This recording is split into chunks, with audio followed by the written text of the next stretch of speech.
स्वागत है आपका अपने channel youth power for study में। आज हम देखेंगे आंग्ल मैसूर युद्ध। तो पहले हम देखते हैं कि मैसूर राज्य का उदय कैसे हुआ एक स्वतंत्र राज्य के रूप में। तो कहानी शुरू होती है तालीकोटा के युद्ध की समाप्ति से, यानी कि विजयनगर साम्राज्य तालीकोटा युद्ध से ध्वस्त हो जाता है और उसके खंडर पर छोटे छोटे वंशों का उदय होता है, जिनमें से एक वंश था बोडियार वंश। बोडियार वंश के एक शासक हुए चिक्का कृष्णराज। चिक्का कृष्णराज के हैदर अली जो थे सेनापति थे। चिक्का कृष्णराज की मृत्यु हो गई तो उस टाइम पे क्या था कि मैसूर पर मराठाओं के आक्रमण का डर सता रहा था। तो 1761 में हैदर अली ने संपूर्ण सत्ता अपने हाथ में ले ली और क्या हुआ कि मैसूर स्वतंत्र राज्य की स्थापना की। ठीक है, 1766 में मैसूर और मराठाओं का आपस में युद्ध चल रहा था। इसका फ़ायदा अंग्रेज़ों ने उठाया और क्या किया कि हैदराबाद के निज़ाम के साथ संधि कर ली और इन्हें उकसाया मैसूर पर आक्रमण करने के लिए। किसे? हैदराबाद के निज़ाम को।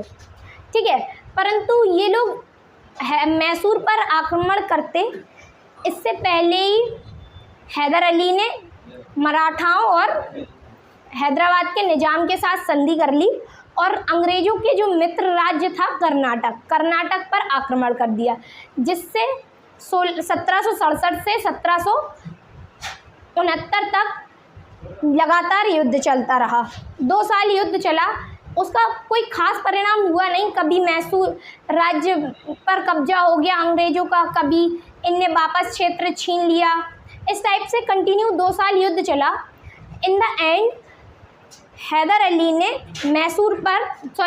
मद्रास पर डायरेक्ट अटैक कर दिया और यहाँ पे अंग्रेज़ हारने की स्थिति में आ गए। हारने की स्थिति में जब अंग्रेज़ आ गए, अंग्रेज़ हर बार ही ऐसा करते थे, जब भी हारने की स्थिति में आते थे संधि कर लेते थे। तो यहाँ भी यही चीज़ हुई कि जैसे ही अंग्रेज़ों ने देखा कि हम हारने वाले हैं, तो क्या हुआ कि मैसूर की संधि कर ली। मैसूर की संधि 1769 में हो गई थी। तो इसके प्रावधान क्या थे? इसमें एक प्रावधान था कि अंग्रेज़ों ने मैसूर के जो हेड थे हैदर अली को युद्ध का हर्जाना देने की बात कही इस संधि में। यानी कि जो भी युद्ध से 2 साल ये युद्ध चला, जाहिर सी बात है जब भी कोई युद्ध होता है तो वहाँ की अर्थव्यवस्था ध्वस्त हो जाती है। ठीक है, तो क्या हुआ कि इसका हर्जाना देना पड़ा अंग्रेज़ों को, हैदर अली को। ठीक है, और क्या हुआ, इसमें एक प्रावधान ये था, अंग्रेज़ों ने कहा कि जब भी कोई दूसरा राज्य जैसे कि हैदराबाद के निज़ाम या मराठा आप पर कभी भी आक्रमण करेंगे तो आपकी सेफ्टी के लिए कौन है? हम हैं, हम आएंगे आपको बचाने। तो प्रथम आंग्ल मैसूर युद्ध का परिणाम था मद्रास की संधि, और मद्रास की संधि का उल्लंघन परिणाम था द्वितीय आंग्ल मैसूर युद्ध का। क्यों था ये इसका परिणाम? क्योंकि मद्रास की संधि में क्या कहा गया था, भी कोई दूसरा राज्य मैसूर राज्य पर आक्रमण करेगा तो अंग्रेज क्या करेंगे? हैदर अली की सहायता करेंगे। लेकिन जब 1771 ईस्वी में मराठाओं ने मैसूर राज्य पर आक्रमण किया तो क्या हुआ कि इन्होंने यानी कि अंग्रेज़ों ने हैदर अली की सहायता नहीं की। ठीक है, हैदर अली की सहायता नहीं की, यहाँ तक तो ठीक था। फिर क्या हुआ कि 1773 ईस्वी में माहे में जो था फ्रांसीसियों की फैक्ट्री थी, वहाँ पे अंग्रेज़ों ने आक्रमण कर दिया। तो ये युद्ध का कारण क्यों बना? क्योंकि हैदर अली और फ्रांसीसियों की प्रारंभ से ही बहुत अच्छी फ्रेंडशिप कह सकते हैं, बहुत अच्छी फ्रेंडशिप थी और एक दूसरे को ये लोग सहायता भी करते थे। मैसूर राज्य में इन्हें फैक्ट्री खोलने की अनुमति दी गई हैदर अली द्वारा, और हैदर अली ने फ्रांसीसियों की सहायता से डिंडीगुल में एक कारखाना खोला। ठीक है, तो इस तरीके से ये लोग एक दूसरे की सहायता करते थे और हैदर अली ने चूँकि इन्हें फैक्ट्री लगाने की अनुमति दी थी फ्रांसीसियों को, तो फिर अंग्रेज कौन होते हैं इनसे फैक्ट्री छीनने की। ठीक है, तो इस वजह से इन्होंने फैक्ट्री भी छीन ली, दूसरी चीज़ सहायता भी नहीं की। तो ये कारण बना द्वितीय आंग्ल मैसूर युद्ध का। ठीक है, तो क्या हुआ, इसके बाद हैदर अली ने 1780 में कर्नाटक पर आक्रमण कर दिया। ठीक है, कर्नाटक पर आक्रमण कर दिया जब अंग्रेज हारने लगे तो अंग्रेज़ों ने क्या किया कि हैदराबाद के निज़ाम को गुंटूर का क्षेत्र देकर इस युद्ध से अलग कर दिया। हमने प्रथम आंग्ल मैसूर युद्ध में ही देखा था कि मैसूर के जो हेड थे हैदर अली ने मराठाओं से और हैदराबाद के निज़ाम के साथ संधि कर ली थी, तो ये लोग साथ में लड़ रहे थे। लेकिन जब अंग्रेज हारने लगे तो अंग्रेज़ों ने कूटनीति का उपयोग किया और जो है हैदराबाद के निज़ाम को गुंटूर का क्षेत्र दे दिया और इन्हें हैदर अली से अलग होने की कह दिया। ठीक है, यानी कि इन्हें गुंटूर का क्षेत्र दे दिया, तो ये प्रलोभन में आके युद्ध से अलग हट गए। अब क्या हुआ कि हैदर अली कमज़ोर पड़ने लगे तो इनका क्षेत्र जीता जाने लगा। तो 1782 में क्या हुआ कि हैदर अली की मृत्यु हो गई।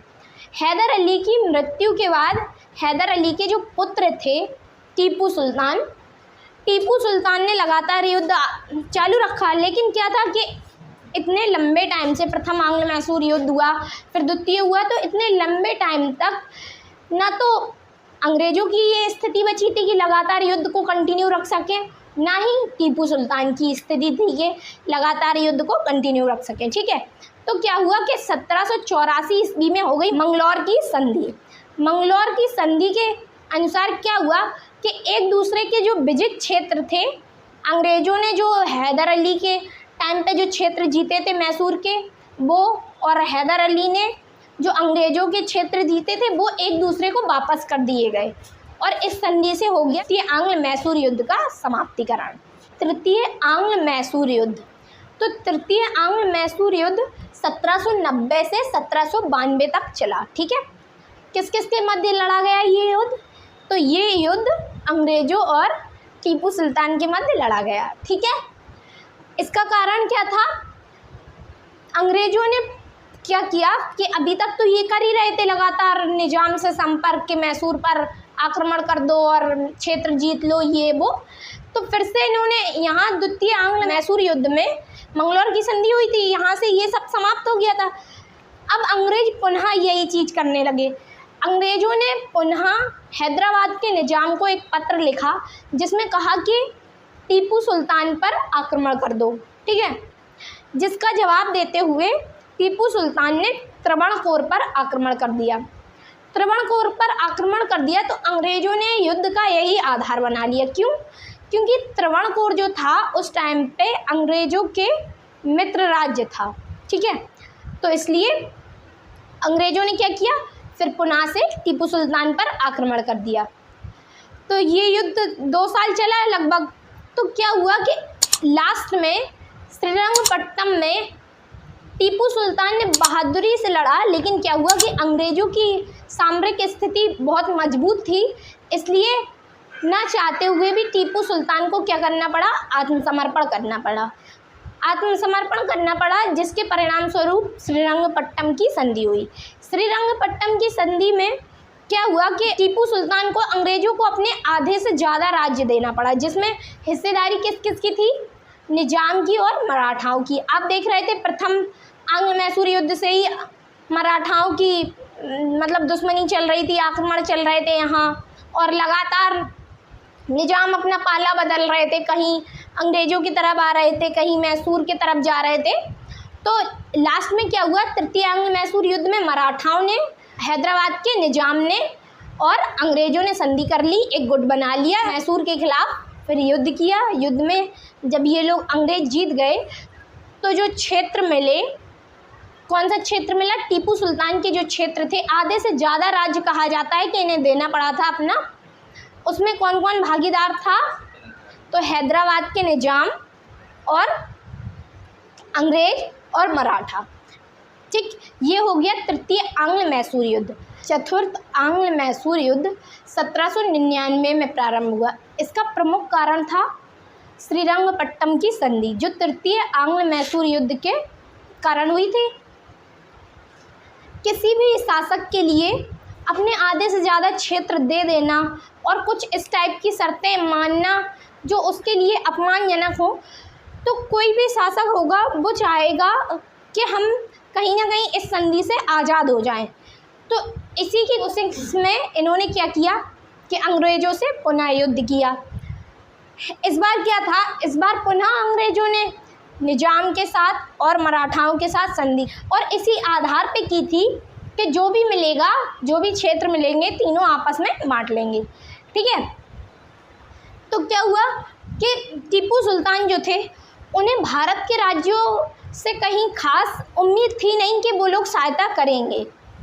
इसलिए क्या हुआ कि टीपू सुल्तान ने फ्रांसीसियों से मदद मांगी और नेपोलियन से भी मदद मांगी और मॉरिशस के जो गवर्नर थे उनसे भी पत्र व्यवहार किया, क्योंकि उस टाइम पे कोई फ़ोन वगैरह तो चलते नहीं थे कि कॉल करके बुला लो, हाँ भाई आ जाओ लड़ाई हो गई, ये तो था नहीं, तो पत्र व्यवहार करना पड़ता था उस टाइम पे।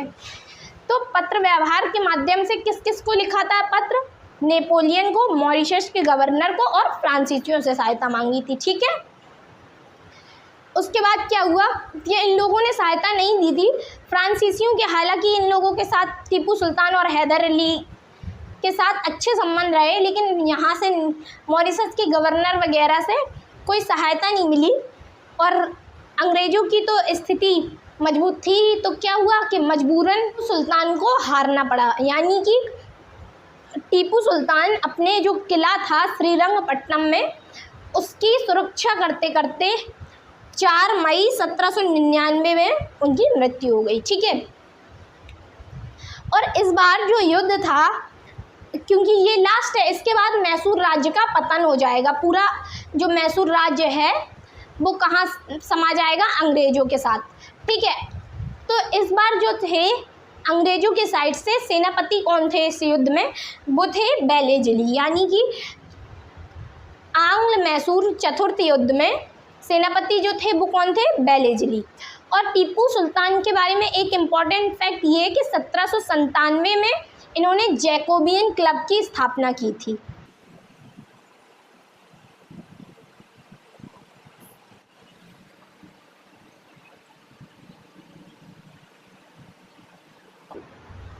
ये हो गए हमारे चारों आंग्ल मैसूर युद्ध।